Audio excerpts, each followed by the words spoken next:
দেশ জুড়ে নির্বাচনী আবহ, পোস্টার, মিছিল, স্লোগানের ভিড়ে তৈরি হয়েছে নতুন উত্তেজনা। আর সেই উত্তেজনার মাঝেই জীবনের প্রথম জাতীয় নির্বাচনে ভোট দিতে যাচ্ছেন সবিজ অঙ্গনের 6 পরিচিত মুখ: খায়রুল বাশার, সুনাইরা বিনতে কামাল, জান্নাতুল ঐশী, সাদিয়া আইমান, তাসরিন খান এবং মাহতিম সাকিব। প্রথম ভোট, প্রথম দায়িত্ব, আর সেই সঙ্গে দেশ নিয়ে কিছু প্রত্যাশা।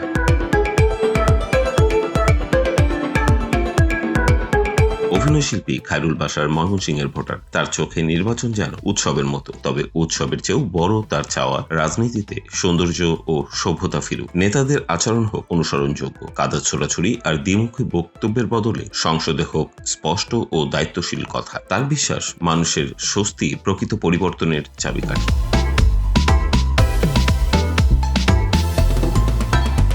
ঢাকার ভোটার সুনাইরা বিনতে কামাল রাজনীতির জটিল অঙ্ক বোঝেন না বলেই স্বীকার করেন, কিন্তু একজন সাধারণ নাগরিক হিসেবে তার চাওয়া খুব সরল: দেশ ভালো থাকুক, মানুষ নাগরিক অধিকার বুঝে পাক, জীবনে আসুক মানসিক শান্তি। তিনি মনে করেন সৃজনশীলতা থেকে শুরু করে প্রতিটি খাত এগিয়ে গেলে তবেই এগোবে দেশ।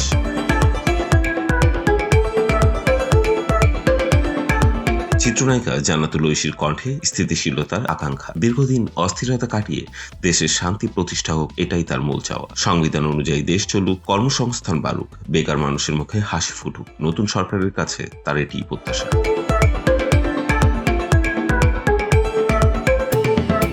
বরিশালের ভোটার সাদিয়া আইমান প্রত্যাশা নিরাপত্তা ঘিরে। তিনি চান এমন এক দেশ যেখানে সবাই নির্ভয়ে চলাচল করতে পারবেন, আইন শৃঙ্খলা স্বাভাবিক থাকবে, সাধারণ মানুষ নিরাপদ বোধ করবেন। এই মানবিক চাওয়াই তার কাছে সবচেয়ে বড়।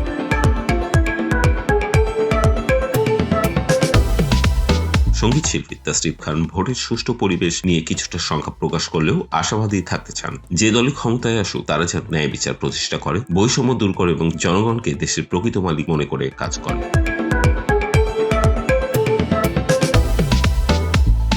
মাহতিম সাকিবের প্রত্যাশা শান্তি ও স্বাধীনতা। সামাজিক অস্থিরতার অবসান চান তিনি। শিল্পী হিসেবে স্বাধীনভাবে কাজ করার পরিবেশ তার কাছে অত্যন্ত গুরুত্বপূর্ণ। পাশাপাশি নাগরিক জীবনে ছোট ছোট সমস্যা, যানজট, দখলদারিত্ব এসবের বাস্তব সমাধানও দেখতে চান।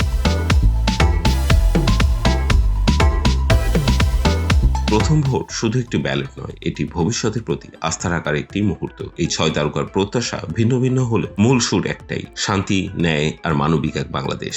নির্বাচনের ফল যাই হোক না কেন, তারা চান এমন একটি দেশ যেখানে স্বস্তি থাকবে, সুযোগ থাকবে আর থাকবে সবার জন্য সমান মর্যাদা।